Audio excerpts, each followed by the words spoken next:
Welcome to another episode of the Practical English Podcast. I'm your host, Mike. And I'm Angela. It's great to be with you all today. For any new listeners, our mission here at the Practical English Podcast is simple: to help you learn and practice English in a way that's fun, natural, and useful for real-life situations. That's right, no boring grammar drills here. Today, we've got a fantastic topic that everyone can relate to. We're going to talk about how to discuss your hobbies, interests, and favorite activities in English just like a native speaker would. Exactly. This episode is perfect for English learners from an intermediate to advanced level, around B1 to C1, who want to improve their speaking confidence.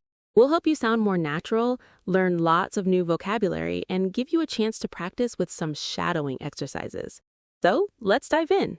Let's start with a real-life conversation.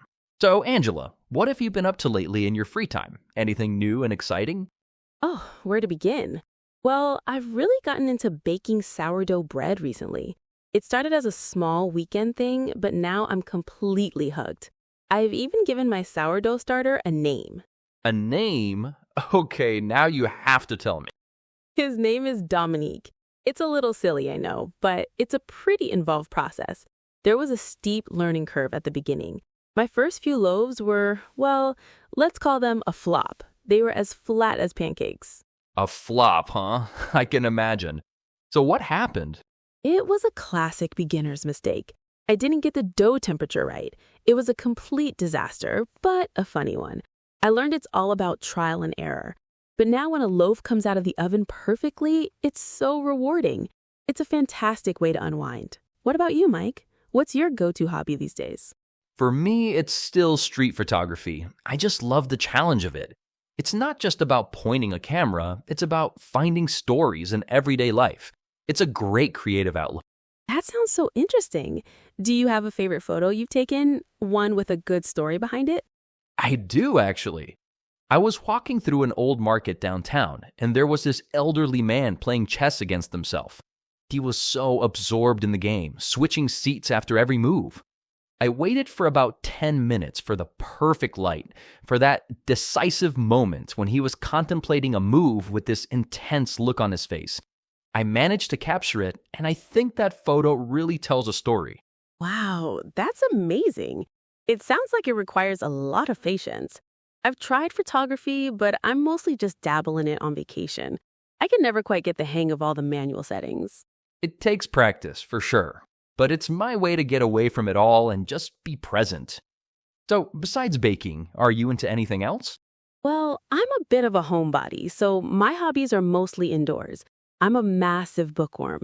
I can get lost in a good historical fiction novel for hours. I'm also trying to learn knitting, but it's slow going. My first scarf looked more like a strange, lumpy net. Lumpy net. I know the feeling. I like to balance out my patient hobbies with something more active. On weekends with good weather, I love to go hiking on the local trails. It clears my head completely. I can see the appeal of that.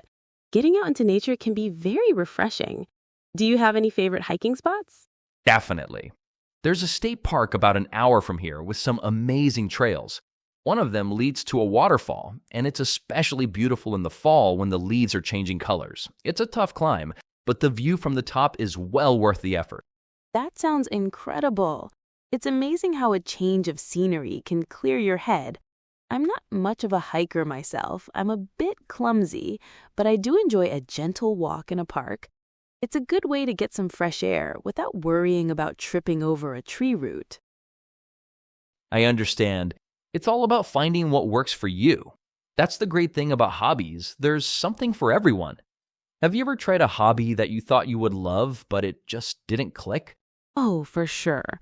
A few years ago, I was convinced I was going to become a master gardener.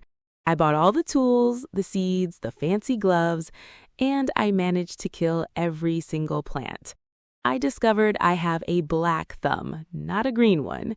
It was a bit disappointing, but also a funny learning experience. That's hilarious. I had a similar experience with learning to play the guitar. I had this romantic idea of playing songs by a campfire. I took lessons for months, but my fingers just wouldn't cooperate. I was terrible. I eventually admitted defeat and sold a guitar. Some things just aren't meant to be. Right, it's good to have a balance. Okay, that was a great chat, and we've used a ton of brilliant vocabulary. Shall we break some of it down for our listeners? Excellent idea. Welcome to our vocabulary section. Let's start with the phrase you used, Angela, to get into something and to be hooked. Yes, to get into something means to become interested in an activity. For example, I got into yoga last year. Then, if you really love it, you can say you're hooked. This means you're addicted to it in a positive way. Like, I tried one episode of that show and now I'm hooked. Perfect. Next up, you mentioned a steep learning curve. This is a great idiom. It means something is difficult to learn at the beginning. The curve is the line on a graph representing your progress. If it's steep, it's a difficult climb.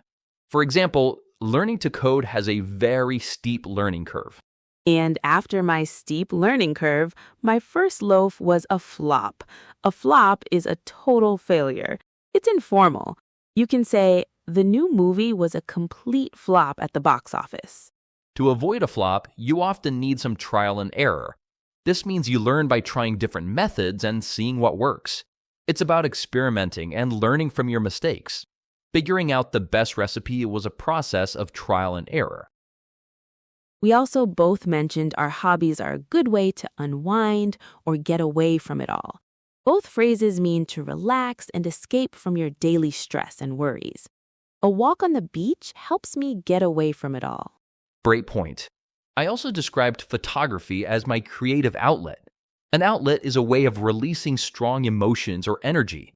So a creative outlet is any activity where you can express your artistic side, like painting, music, or writing. And finally, I mentioned that I'm a bookworm. This is a fun idiom for someone who reads a lot and loves books. You could say, my sister is a real bookworm. She reads 3 books a week. Okay, that's a lot of great vocabulary.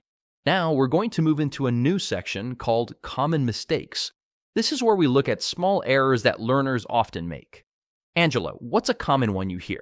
A big one is choosing between play, do, and go when talking about hobbies.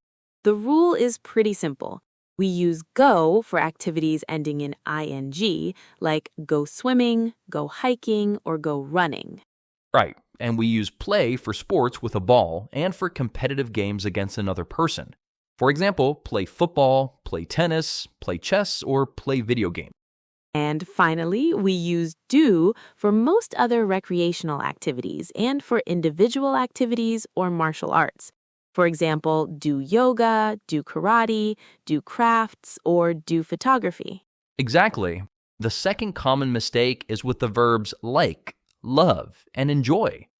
After these verbs, you can usually use either the ing form, which is a gerund, or the to infinitive.